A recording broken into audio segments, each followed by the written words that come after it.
Hello friends, hope you all enjoying this lockdown. Sarcastic? No, I'm not getting sarcastic. Actually, this lockdown has come as a blessing in disguise to my family. Indeed, it is. In this period of say 2.5 months, my family has produced a number of creative stuff on YouTube. In fact, we started a new channel, My Atrangi Family. There are multiple things we have done so far. Me, my wife, my two kids. एक मेरा बहुत पहले से dream था कि कभी life में मैं फिल्म बनाऊं. Yes, indeed, movie I'm talking about. And that dream is materialized in this lockdown period. We did many things. We made short 15 second or 40 second videos, TikTok kind of videos से लेके full length drama 15-20 minutes की drama films भी बनाई, कुछ skit भी किए. My wife experimented with some dishes also. Apart from this thing, मैंने कुछ सॉन्ग्स और गजल्स हैं उनकी मीनिंग को भी समझने की कोशिश की और उसको आपको समझाने की भी कोशिश की है. There are few videos in for that also. And I would request, there are maybe 25 plus videos are there in my channel. The name is My Atrangi Family.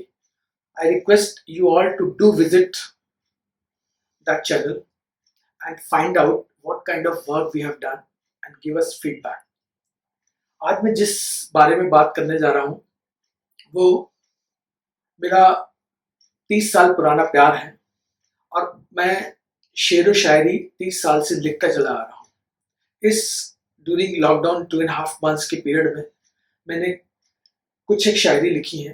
वो शायरी अपने मन से सोच के नहीं लिखी. कुछ इमेजेस जो थी, कुछ चित्र जो थे वो मेरे सामने आए और वो इतने कंपेलिंग थे कि मेरे अंदर से जज्बात निकल पड़े. तो आज इस वीडियो में आप कुछ एक शेर, मेरे 5 शेर हैं जो मैंने लिखे हैं और वो क्यों लिखे हैं, उसके पीछे बैकग्राउंड क्या है, that you will find it. So do enjoy, watch it and subscribe to my channel. मिलते हैं. एक ये पिक्चर मुझे काफ़ी अट्रैक्ट की. जो बैकग्राउंड देख के लग रहा है कि एक मुस्लिम कल्चर को रिप्रेजेंट करता है, मॉस्क होगी या समथिंग लाइक दिस. और एक बहुत ही खूबसूरत सी मुस्लिम महिला मोहतरमा, वो खुदा की इबादत में मगन हैं और पीछे मैं अपने आप को रिप्रेजेंट कर रहा हूँ. मैं उस महिला को या मोहतरमा को निहार रहा हूँ. तो ऐसा कुछ कहा है कि वो पढ़ रही थी कलमा. वो पढ़ रही थी कलमा. कलमा Islamic versus for worshipping God या अल्लाह के लिए कुछ सुक्तियाँ जो कही जाती हैं वो पढ़ी जाती हैं, कलमा. वो पढ़ रही थी कलमा, मैं उसकी इबादत में था.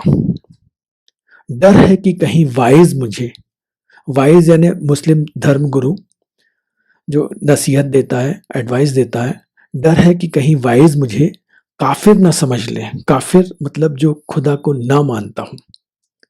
एक बार फिर से बोलता हूँ कि वो पढ़ रही थी कलमा और मैं उसकी इबादत में खड़ा था. डर है कि वाइज मुझे कहीं काफिर ना समझ ले.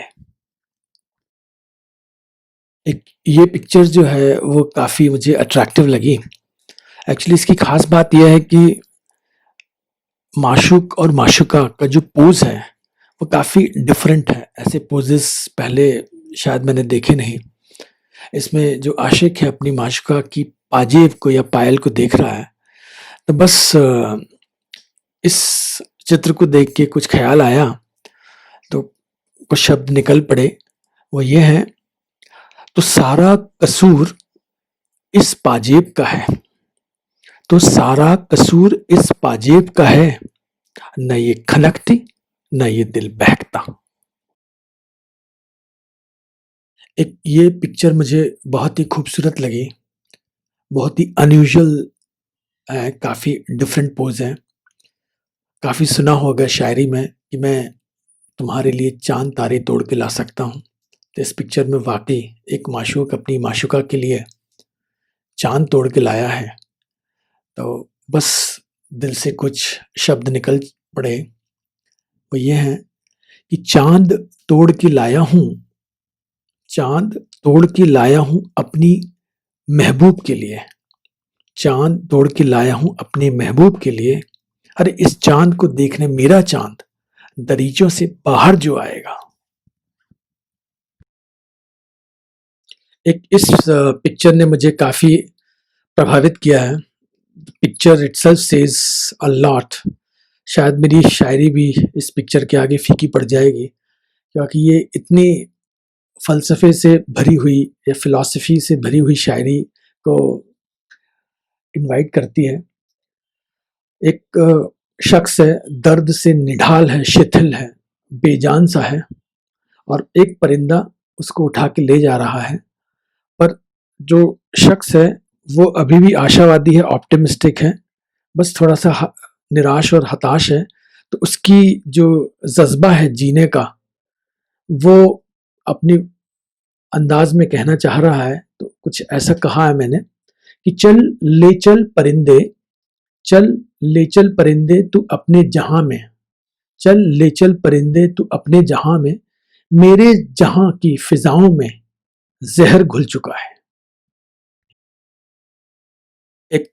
इस पिक्चर ने मुझे झकझोर के रख दिया।